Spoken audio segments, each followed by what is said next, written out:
Hello fellows, Herogon here. August 2024 was quite another time as I've gone back to the Full Sail classes. Project and Portfolio 1 and Professional Development Seminar 1 were my two classes to handle that August. With the latter class, it finally gave me my finest development yet. A portfolio website. Now you'll be able to see what art and projects I've done across the many years I have done them. While August was quite my busy month, it won't be over yet. I'll be taking 2 more Full Sail classes in September before things slow down to only 1 class in October 2024. With that said, let's jump into the Funlog.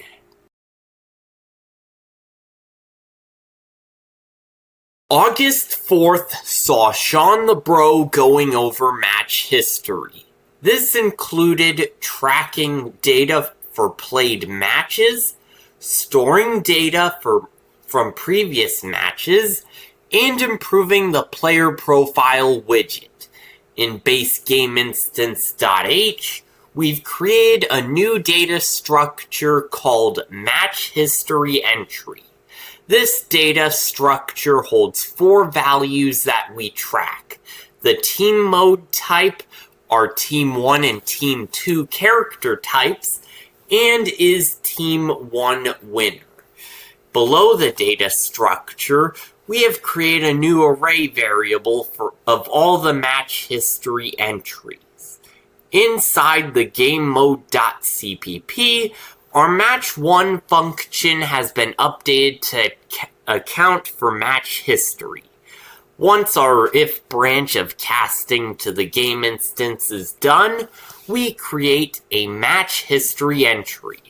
First, the match history entry's team mode type is set to our base game instance's team mode type. Second, we use a for loop before adding match history entries Team 1 or Team 2 characters. Inside the add, we get our Team 1 or Team 2 characters and link to the function getCharacterClass. Later on, we have a branch statement to check if the winning character was in Team 1 or in Team 2. A new spot inside is setting the match history entries is Team 1 winner Boolean. If Team 1 characters contains the winning character, then is Team 1 winner is true. Otherwise, we set that Boolean to false. Finally, we add the match history entry data to our match history entries array.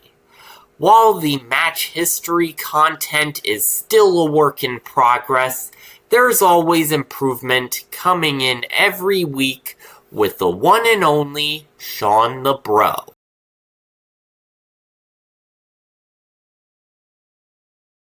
August 11th saw another part of match history. Sean the Bro utilized match data to create a match history menu, tracking all fights during sessions and improving player profiles. Much of the work was done with 2 new widgets, Match History Tile and Match History.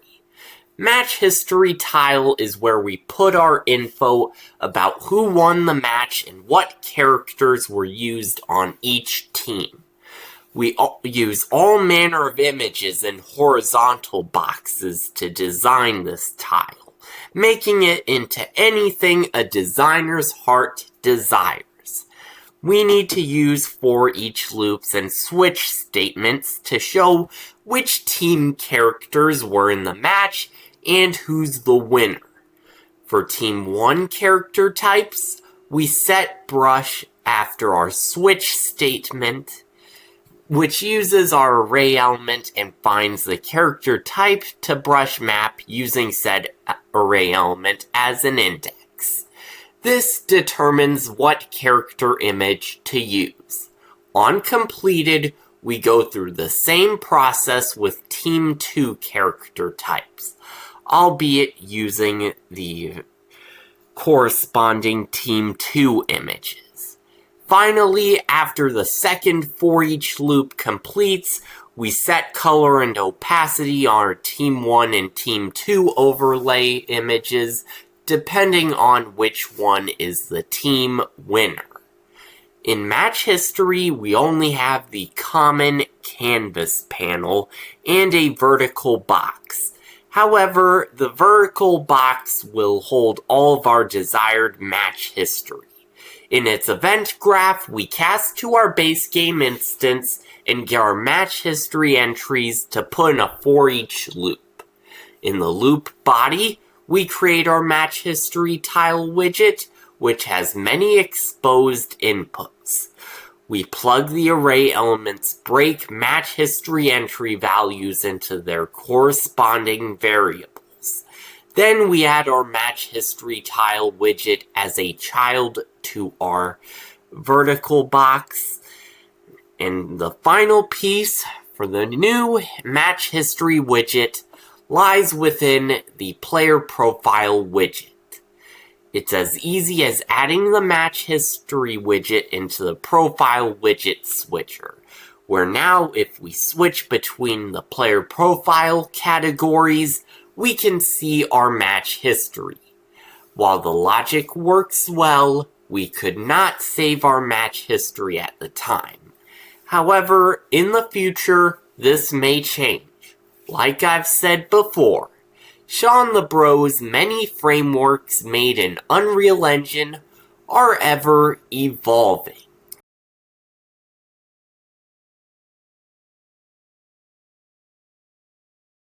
August 16th saw a minor yet welcome improvement in converting the 2D/2.5D fighter to 3D, similar to that of Tekken and other games like it.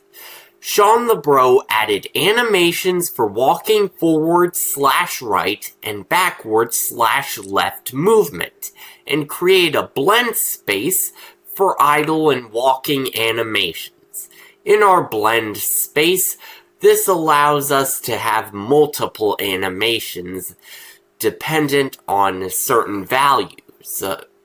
In this case, float-based values. In this blend space, we added idle animations for when our character speed was 0. Meanwhile, each walking animation was put into their corresponding direction spots and set to play at a character walk speed of 600. In the animation blueprint, we had to remove the transition rule conditions for the movement animation state for this to work. This was to prepare for the idle state machine to use the new blend space. Our blend space required 2 inputs to work, which is where character speed and character direction came in.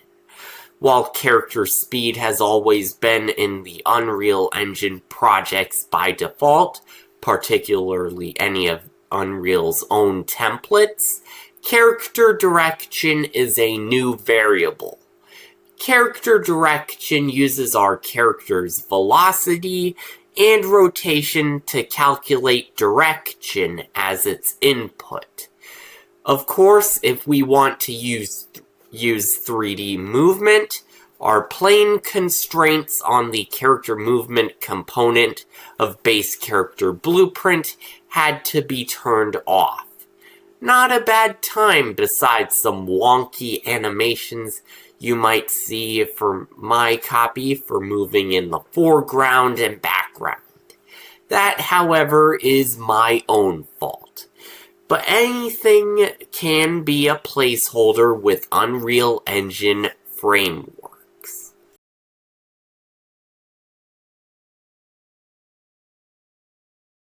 August 18th saw Sean go over connecting clients to servers. This included connecting to servers using an IP address, traveling players using absolute travel, and cleaning up online networking logic. In the base game instance.h, we've added a new function called travel to session, which is a Boolean function that travels to the joined session and returns true if successful. In the .cpp, travel to session has quite some complexities about it. First, we do one check for our online subsystem and another check to set our online session interface. We create a new f-string input within called connection info.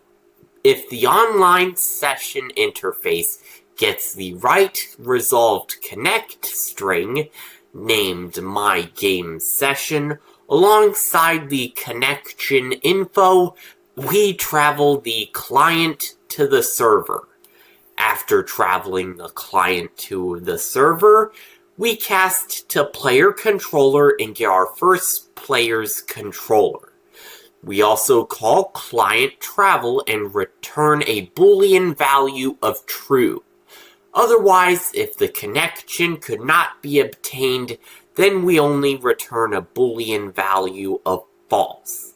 Outside the if statements, we also set our return Boolean value to false to indicate the client was unable to travel.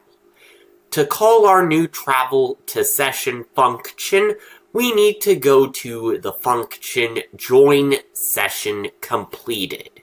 Once join session is completed, we will call travel to session.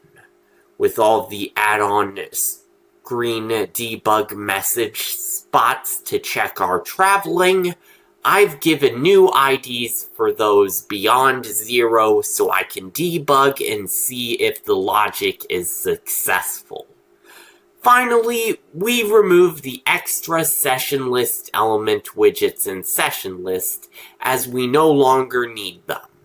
To see the results, I needed to set the play settings to number of players to 2 and launch the game as a standalone. Overall, that week's tutorial provided some good headway for online play. However, like always, things can further improve from here.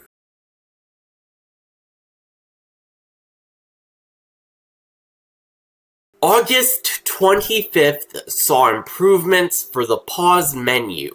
This included making the pause menu more dynamic, allowing for options to change in menus based on the current mode.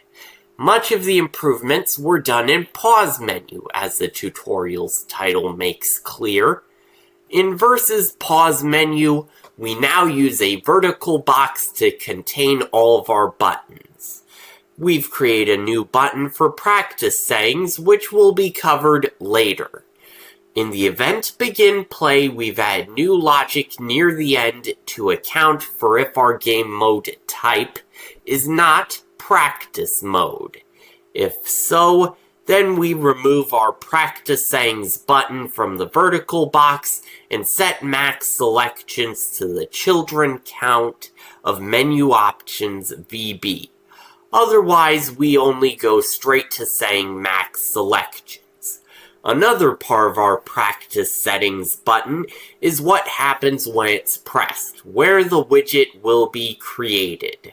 We also use a custom event to ensure that this logic for pressing the buttons works with keyboards or gamepads over mouse clicking. The rest of the improvements ended up in the functions that determine which button we're focused on. In determine button to focus, we instead cast to button, with the item being get child at an index of current P1 selection, using menu options VB as our target. In display hovered widget, we only added the practice settings button to our array. Finally, confirm selection has the most intriguing of logic improvements. We now use menu options VB to get a child at an index of current P1 selection. With this, we check if that equals the button we are on. If so, we do one of our many selected calls, and the logic continues until we've reached the last button down the line. Pretty intriguing stuff, especially when it comes to confirm selections function, though with the dynamic pause menu, anything can happen with improvements and time.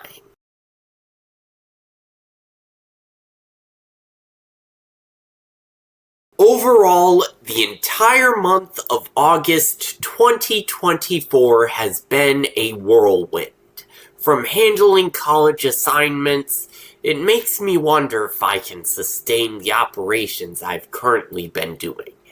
After all, Sean the Bro's work is far from done, and I believe the fighting game framework may not be in a complete state for another 2 years or so.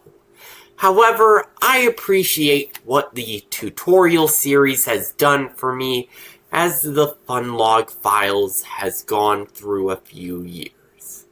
Here's hoping I can continue even if Sean's fighting game framework takes a backseat from coverage. Credit again goes to Sean the Bro for all of his work, which I've enjoyed going through for this past August month. Even when I've gone through quite the college work at Full Sail, Sean the Bro's tutorials are a lovely backbone for the fighting game framework's Funlog content. I hope I can succeed as he has when working with Unreal Engine, and as a future alumni joining him in Full Sail University's alumni ranks. With all that said, I hope you like this video, so comment, like, and subscribe below if you have not already. Also, feel free to check out my portfolio website, which is still under construction and is being worked upon as the months go by. I have been Herogon, and you've been you. Thank you for tuning in, and I will catch you all later.